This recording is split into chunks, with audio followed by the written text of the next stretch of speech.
पूर्व मुख्यमंत्री एवं नेता प्रतिपक्ष जयराम ठाकुर का कहना है कि मंडी जिला को विकास के मामले में जलील करने का खामियाजा कांग्रेस को इन लोकसभा चुनावों में भुगतना पड़ेगा।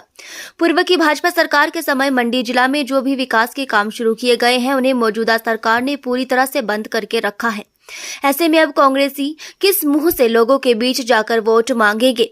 मुख्यमंत्री को प्रतिशोध की भावना से काम करने की सजा जनता अवश्य देगी। ये बात उन्होंने मंडी में पत्रकारों से अनौपचारिक बातचीत में कही। इससे पहले जयराम ठाकुर हृदयवासी मंदिर में जारी श्रीमद् भगवत कथा में शरीक हुए और कथा का श्रवण किया।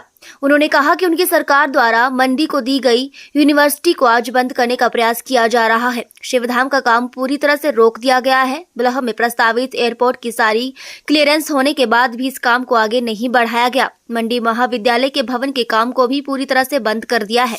इन सब बातों को लेकर मंडी की जनता में कांग्रेस सरकार के खिलाफ आक्रोश है और यह आक्रोश मतदान के रूप में देखने को मिलेगा, जिसका खामियाजा कांग्रेस सरकार को भुगतना पड़ेगा।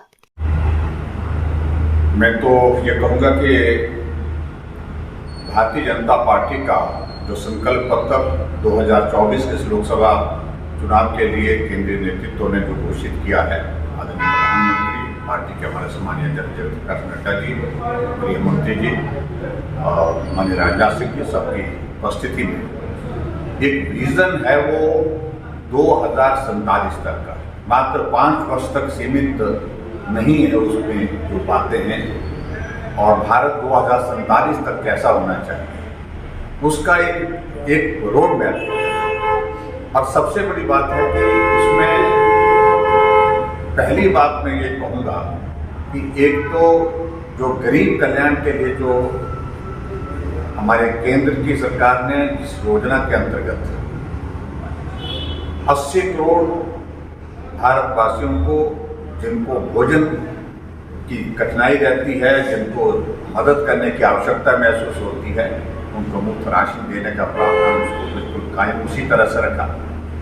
और इसके अतिरिक्त जो दूसरा महत्वपूर्ण जो आयुष्मान भारत के अंतर्गत जिसमें 5 लाख रुपए का हेल्थ कवर दिया गया है, और 5 लाख हेल्थ कवर के साथ साथ में अब और चीज़ को बढ़ाया गया उसमें कि 70 साल से ऊपर जितने भी बुजुर्ग वो सारे के सारे उसमें कवर होंगे।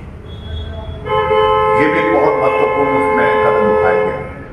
और एक और चीज़ का जिसमें प्रधानमंत्री जी ने कहा ये हमारा संकल्प है, हम आने वाले समय में इस दिशा में आगे बढ़कर के काम करना चाहते हैं, 1 नेशन 1 इलेक्शन।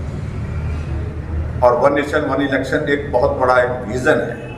लाखों करोड़ रुपए इस देश का चुनाव के आयोजन में ही खर्च हो जाता है, और 5 साल तक चुनाव होते ही रहते हैं। कभी किसी राज्य के, किसी लोकसभा, कभी किसी विधानसभा के उपचुनाव की बात आती है। इस तरह से ये अलग अलग राज्यों के चुनाव अलग अलग समय में होते हैं। तो इस कारण से ये भी एक बहुत बड़ा एक उसमें एक विजन दिया गया है कि इस पर हमको काम करने की आवश्यकता है। नारी शक्ति वंदन का एक निर्णय पहले ही कर दिया है, लोकसभा राज्यसभा में पारित तो कर दिया है, लेकिन इसको लागू करने की दृष्टि से कहा है हमने कि अब की बात इसको हम लागू करेंगे 33% महिलाओं का आरक्षण। और यूसीसी के बारे में तो पहले स्पष्ट है, उसको लागू कर दिया शक्ति के साथ, और पूरी तरह ठीक तरह से उसको लागू करेंगे। इस तरह से बहुत सारी चीज़ों को लेकर के, लेकिन सबसे बड़ी बात है 0 टॉलरेंस फॉर करप्शन। भ्रष्टाचार को मूल से उखाड़ने के लिए, समाप्त करने के लिए उसमें जो कदम उठाने की दृष्टि से जो बात कही गई है वो बहुत महत्वपूर्ण है।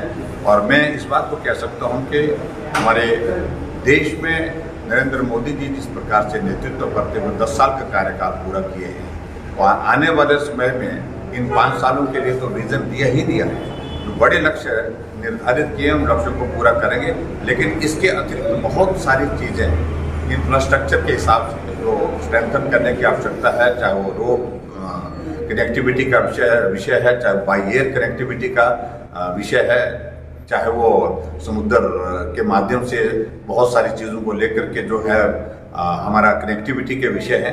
इसलिए इन सारी चीज़ों को बहुत बेहतर ढंग से अपनी बार इस विजन डॉक्यूमेंट के अंतर्गत जो है कवर किया है, और जिसके लिए मैं प्रधानमंत्री नरेंद्र मोदी जी को और हमारे पार्टी के अध्यक्ष जी को बहुत बहुत बधाई देता हूँ। जहाँ तक कांग्रेस पार्टी ने कही है बात, उनका कहना ही होगा, वो कहेंगे, वो तो यही कहते रहेंगे, लेकिन एक बात सत्य है कि जो डॉक्यूमेंट जो अभी जो हमने अपना संकल्प पत्र के रूप में जो प्रस्तुत किया है उसमें कोई